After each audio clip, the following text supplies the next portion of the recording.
चलिए शुरू करते हैं। देखिए पिछले वीडियो में हम क्या पढ़े थे, फिलेट वेल्ड का सामर्थ्य निकाले थे। क्या पढ़े थे? फिलेट वेल्ड का सामर्थ्य। अब उसी के आधार पर हम क्या करेंगे, कुछ न्यूमेरिकल लगाएंगे। तो चलिए पहला न्यूमेरिकल देखिए, चौथा नंबर। क्या कह रहा है कि दो प्लेट फिलेट वेल्ड से जुड़ी हैं। देखिए क्वेश्चन क्या कर रहा है, दो प्लेटें फिलेट वेल्ड से जुड़ी हैं यदि वेल्ड का माप 10 mm। लिखते हैं हम यहाँ साइज ऑफ वेल्ड, समझिएगा साइज ऑफ वेल्ड कितना दे रहा है आपका 10 mm। साइज ऑफ वेल्ड कितना दे रहा है 10। देखिए क्या कह रहा है, वेल्ड का परिमाप 10 mm हो तो अधिकतम तनन बल वहन, क्या कर रहा है कि यदि वेल्ड का परिमाप 10 mm हो तो वह अधिकतम तनन बल ज्ञात कीजिए जो इस द्वारा वहन किया जा सकता है।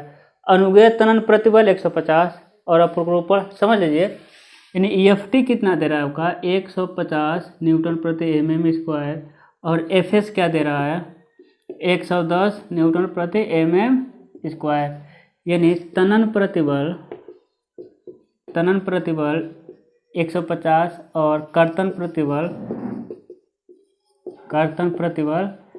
110। और समझिए क्या कर रहा है क्वेश्चन, कह रहा है कि देखिए क्वेश्चन में प्लेट बनाया है, दो प्लेटें कैसे जुड़ी हुई हैं बट। देखिए इसके ऊपर कैसा जुड़ गया है बट वेल्ड, इसके ऊपर इसको रखे हैं।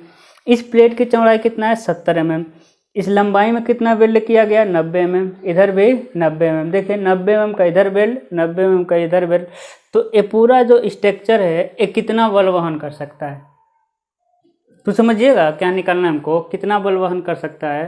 तो निकालेंगे हम वेल्ड का सामर्थ्य। हम जानते हैं कौन सा वेल्ड है, ये फिलेट वेल्ड है। तो लिखेंगे हम फिलेट वेल्ड का सामर्थ्य। फिलेट वेल्ड का सामर्थ्य कितना होता है PS, कितना होगा KSLFS। हम जानते हैं फिलेट वेल्ड का सामर्थ्य क्या होता है KSS, हमको पता है फिलेट वेल्ड से जुड़ा है, क्वेश्चन में लिखा हुआ है फिलेट वेल्ड से जुड़ी हुई है। तो फिलेट वेल्ड का सामर्थ्य है KSLFS। तो K का मान हम जानते हैं कितना होता है 0.7, S का मान कितना है 10 mm इंटू FS यानी कर्तन प्रतिबल कितना है 110। हमको चाहिए क्या प्रभावी लंबाई यानी स्मॉल l। और समझिएगा स्मॉल l कैसे निकलेगा, स्मॉल l क्या होता है टोटल लंबाई यानी कैपिटल L माइनस 2 गुणे साइज ऑफ वेल्ड होता है। स्मॉल यानी प्रभावी लंबाई इक्वल टू कुल लंबाई माइनस 2 गुणे साइज ऑफ वेल्ड। तो स्मॉल l क्या हो जाएगा, कुल लंबाई कितना है आपका, देखिएगा इधर कितना बिल्ड हुआ 70 mm, इधर कितना बिल्ड हुआ 90, सॉरी कितना है 90। देखिए ऊपर दिया है दिखाया है हमको, इधर कितना बिल्ड हुआ है 90 mm, इधर भी कितना बिल्ड हुआ 90। तो देखिए कितना आ जाएगा, ये बड़े में लिखते हैं small l equal to 90 plus 70। समझिए स्मॉल l क्या होता है कैपिटल L माइनस 2 गुणे साइज ऑफ वेल्ड। तो कैपिटल L कितना होगा, देखिए इधर 90 इधर 90 180 हुआ, और एक क्या होगा 70 mm इधर है प्लस 70 यानी टोटल L। लेकिन किनारे पर 2S हम जानते हैं बेल्ड यानी S इतना, इधर का S इतना, ये तो आपका बेल्ड हो नहीं पाएगा। तो माइनस 2 गुणे S साइज ऑफ बेल्ड हमको पता है कितना है 10 mm। तो घटा देंगे तो कैपिटल स्मॉल l प्रभावी लंबाई कितना हो जाएगा, देख लेते हैं क्या हो जाएगा आपका 230 mm। ठीक है देखिए 180, हाँ इसमें से क्या हो जाएगा आपका 50 हो जाएगा 230 mm। तो लंबाई प्रभावी लंबाई कितना आ जाएगा 230। देखिए 90 इधर 90 180 और 70 माइनस इधर का यस कितना है 10 mm। साइज ऑफ वेल्ड देखिए स्मॉल यस कितना दिया हुआ है 10 mm। हम इसको कैलकुलेट कर लेते हैं।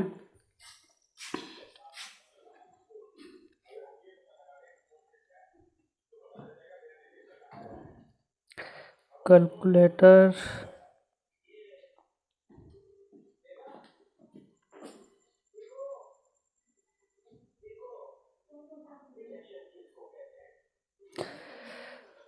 देखिए कितना आ रहा है 0.7 गुणे 10 गुणे 230 गुणे 110 कितना हो जाएगा आपका 177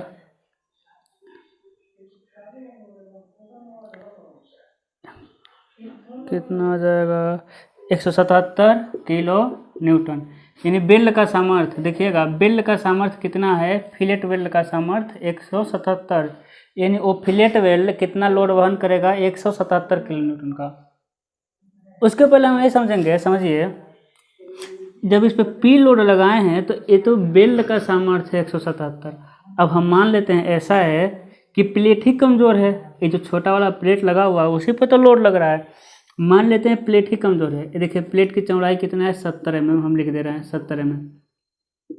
यदि ये प्लेट ही कमज़ोर रहेगा तो बेल्ट के फेल होने से पहले आपका क्या फेल हो जाएगा, प्लेट ही टूट जाएगा, यहीं से क्या हो जाएगा ये प्लेट टूटेगा। समझिए, तो एक दूसरे के ऊपर देखिए, इसके ऊपर कैसे, इसके ऊपर ये रखा हुआ है तो ये टूट रहा था, तो यहाँ कर्तन टूट रहा था, कर्तन में यहाँ कट रहा था, लेकिन अब प्लेट टूटेगा तो किस में टूटेगा, टेंशन में। देखिए अब क्या है, एक प्लेट टूट रहा है तो कैसे टूट रहा है आपका, टेंशन में टूट रहा है, इसीलिए इसके लिए आपका तनन प्रतिबल दिया है 150। तो समझिए अभी हम क्या निकाले थे, फिलेट वेल्ड का सामर्थ्य कितना आया है 170। यदि आपका प्लेट ही कमज़ोर रहेगा, ये वाला प्लेट आपका कमज़ोर रहेगा तो पहले प्लेट टूट जाएगा, तो हम प्लेट का सामर्थ्य देख लें कि इस प्लेट का तनन सामर्थ्य यानी कितना तनन बल वहन कर लेगा, तो हम इस प्लेट का निकालेंगे सामर्थ्य। तो क्या लिखेंगे, प्लेट का तनन सामर्थ्य, प्लेट का तनन सामर्थ्य क्या होगा, क्षेत्रफल गुणे प्रतिबल होगा, तनन प्रतिबल। अब क्षेत्रफल समझिए, क्षेत्रफल इसकी चौड़ाई कितना है आपका 70 mm, और उसकी मोटाई कितना है 12 mm। देखिए लिखा है प्लेट की मोटाई कितना है 12 mm, दिख रहा है आपको,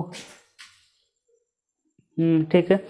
देखिए क्षेत्रफल, लंबाई तो कंटिन्यूअस है, लंबाई से नहीं लेना देना है प्लेट के क्षेत्रफल में, तो प्लेट का क्षेत्रफल कैसे निकालेंगे, चौड़ाई और प्लेट की मोटाई कितना है, दोनों प्लेटें की मोटाई 12 mm, तो चौड़ाई 70 mm, मोटाई कितना हो गया 12 mm, क्या मिल गया क्षेत्रफल, यानी एक दोनों क्षेत्रफल हो गया।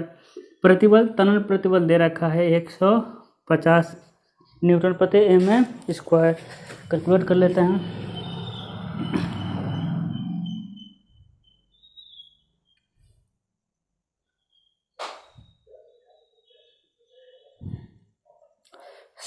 सत्तर 126 किलो न्यूटन। अब समझिए यानी क्वेश्चन क्या था, क्वेश्चन को समझते हैं। कह रहा था दो प्लेटें एक दूसरे के ऊपर रख करके बेल्ट की यानी फ्लेट वेल्ड से जुड़ी हुई हैं। यदि बेल्ट का माप दे रहा हो यानी स्मॉल एस कितना दे रहा था 10 mm, तो इस प्लेटों द्वारा वहन किया जाने वाला अधिकतम तनन बल ज्ञात कीजिए। अब समझिए, तो अधिकतम तनन बल पूछ रहा था, हम निकाले क्या हैं, पहले निकाले हैं कि जो मेरा लोड है वो बेल्ट, जो लोड है वो बेल्ट कितना लोड ले लेगा, निकालें क्या, बेल्ट का सामर्थ्य, फिलेट वेल्ड का सामर्थ्य। उसके बाद देखें कि प्लेट कितना, सिर्फ प्लेट की बात हो रही है कि प्लेट कितना लोड लेगा, तो निकाले हैं बेल्ट का सामर्थ्य 177 किलो न्यूटन। उसके बाद निकाले हैं कि प्लेट का सामर्थ्य 126। कहने का मतलब आपका बेल्ट कितना लोड लेगा 177 किलो न्यूटन, जबकि प्लेट कितना लेगा 126। जैसे ही 126 से अधिक फोर्स लगाएंगे प्लेट क्या हो जाएगा, यहीं से टूट जाएगा, प्लेट क्या हो जाएगा, टूट जाएगा। तो यहाँ से हम लिखेंगे जोड़ का सामर्थ्य,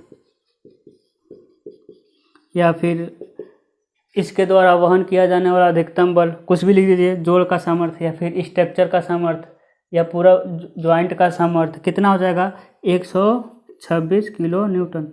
यानी 126 से अधिक बढ़ेंगे तो ये प्लेटें क्या हो जाए, टूट जाएगी। तो 177 तक तो कोई मतलब ही नहीं, 177 तक तो हम जाएंगे नहीं।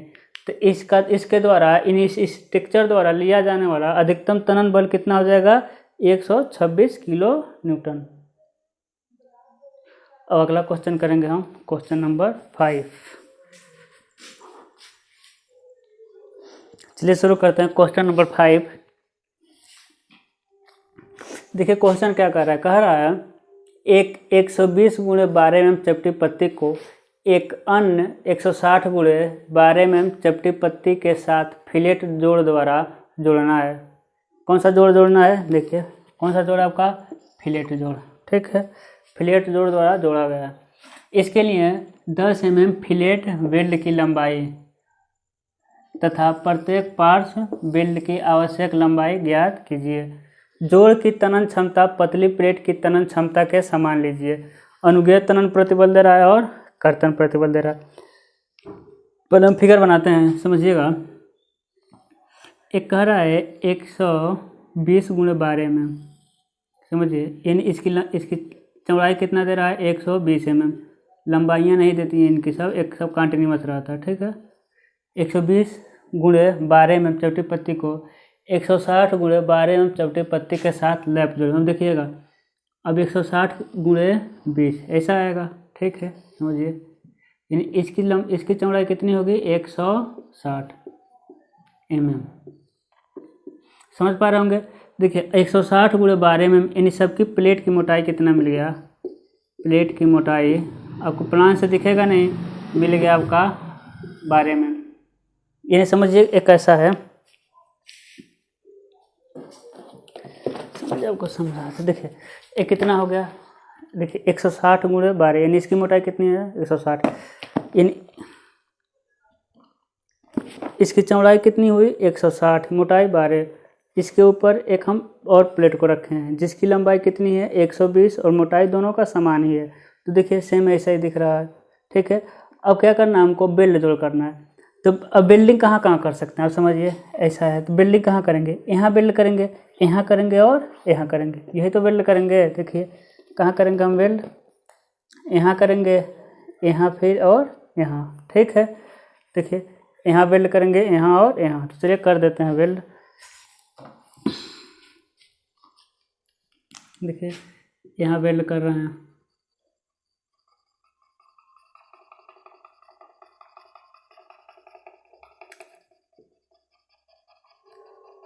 क्या कर दिए हम, वेल्डिंग कर दिए। अब क्या कर रहा है, देखिए हम क्वेश्चन पढ़ रहे हैं, 120 × 12 mm चपटी पत्ती को 160 × 12 mm चपटी पत्ती के साथ फिलेट वेल्ड द्वारा जोड़ना है। देखिए हम जोड़ दिए।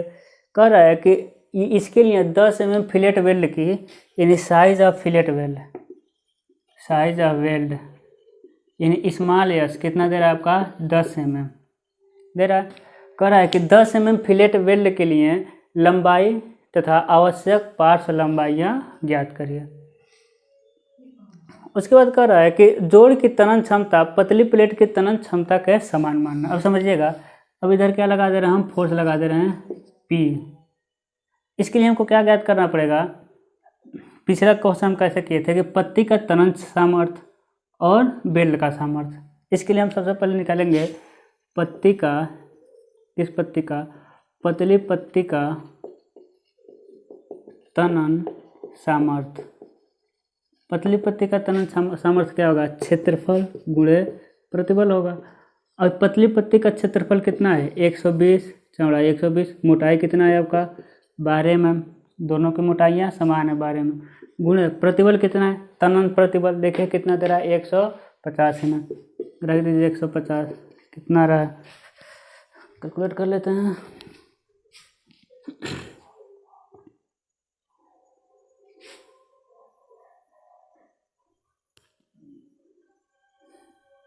एक 120 × 12 × 150 आ रहा, 216 न्यूटन, यानी 216 किलो न्यूटन कर सकते हैं। यानी एक चपटी प्लेट, ये जो छोटी वाली प्लेट है, ये कितना लोड ले लेगी, 216 किलो न्यूटन का। अब समझिएगा, अब हमको बेल्ट की लंबाई तो पता नहीं है कि हम बेल्ट का सामर्थ्य, यानी हम बेल्ट का सामर्थ्य, समझिएगा वेल्ड का सामर्थ्य, वेल्ड का सामर्थ्य कैसे निकालेंगे, KSL/FS। इसके लिए K तो पता है 0.7, S भी पता है 10 mm बेल्ट का माप दिया है, L नहीं पता, FS भी पता है आपको 110, लेकिन आपको स्मॉल L नहीं पता है, ठीक है। तो स्मॉल L तो पता नहीं है, तो हमको स्मॉल L इसलिए नहीं पता है, क्यों, क्योंकि देखिए क्या पूछा है, 10 mm फिलेट वेल्ड की लंबाई तथा पार्श्व लंबाई, यानी हमको लंबाई पूछ ही रहा है। इस सब में क्या पूछ रहा है? लंबाई। तो हम लंबाई के टर्म निकाल लेते हैं, स्मॉल यल। अब समझते हैं, पूरा करते देखते कितना आ रहा है।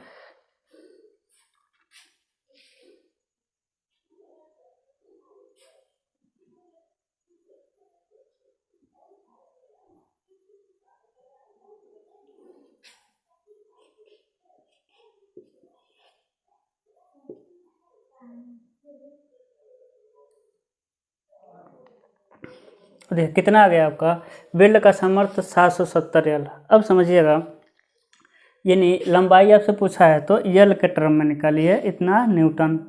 अब अधिकतम सामर्थ्य देखिएगा, हम कहना ये चाहते हैं अधिकतम सामर्थ्य के लिए,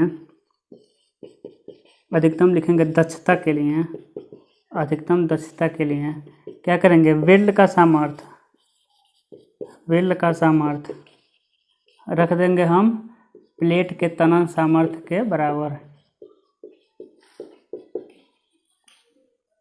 कहने का मतलब जो लोड लगा रहे हैं, तो देखिए प्लेट का तनन सामर्थ्य और वेल्ड का सामर्थ्य क्या रख दिए? दोनों को बराबर, यानी 216 न्यूटन पे आपका प्लेट भी टूट जाएगा और वेल्ड भी टूट जाएगा। तो वेल्ड का सामर्थ्य कितना आया है मेरा? 770 यल। और प्लेट की तनन सामर्थ्य कितना आया है? 216 ट्रिपल 0 न्यूटन।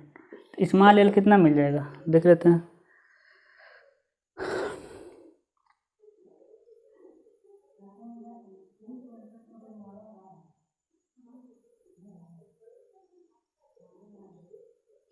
कितना जाएगा आपका? 280.51 mm। समझिए, कुछ समझिए, यानी कहने का मतलब मेरा यहाँ अधिकतम दक्षता के लिए है, अधिकतम दक्षता के लिए कि दोनों प्लेटें, यानी ये प्लेट और वेल्ड दोनों एक साथ फेल होंगे। तो क्या हो गया?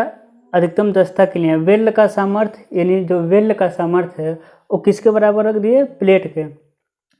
क्योंकि हमको यल निकालना था, दोनों अधिकतम क्षमता के लिए ही होगा, ना आपका वेल्ड मजबूत है ना ही आपका प्लेटें मजबूत हैं, दोनों एक साथ फेल हो रही हैं। तो अधिकतम दक्षता के लिए दोनों का सामर्थ्य बराबर रख दिए। स्मॉल यल हमको चाहिए था, मिल गया। लेकिन क्वेश्चन देखिए क्या कर रहा है, क्वेश्चन कह रहा है कि 10 mm फिलेट वेल्ड के लिए लंबाई, तो लंबाई तो हम निकाल लिए, वेल्ड की लंबाई हम निकाल दिए, तथा प्रत्येक पार्श्व वेल्ड की लंबाइयाँ ज्ञात करिए। यानी पार्श्व वेल्ड, अब समझिएगा, यही आपका क्या है? ए वाला इतना पोर्शन भाग क्या है आपका? पार्श्व वेल्ड। यानी ए क्या है आपका? पार्श्व वेल्ड। तो निकालेंगे पार्श्व वेल्ड, नीचे दिखेगा आपको, हाँ हो जाएगा, ठीक है। देखेंगे हम पार्श्व वेल्ड, पार्श्व वेल्ड की लंबाई कितना हो जाएगा? 280.51 माइनस, देखिए ये वाला पार्श्व वेल्ड चाहिए तो कितना हमको घटाना पड़ेगा? 120। कितना घटाना पड़ेगा? 120 mm। देखिए ये वाला पोर्शन घटा देंगे। अभी जो आया है मेरा वेल्ड की लंबाई 280, ये पूरा यहाँ से लेकर यहाँ तक आया, लेकिन हमको पूछा क्या है? पार्श्व वेल्ड। तो पार्श्व वेल्ड के लिए 120 आपको घटाना पड़ेगा। तो कितना जाएगा? 280.51 माइनस 120 आ जाएगा आपका 160.51 mm। इसके बाद लिख देंगे प्रत्येक साइड पार्श्व वेल्ड 160.51/2, यानी एक इधर और उधर आधा कर देंगे इसका। तो कितना जाएगा देख ले रहे हैं,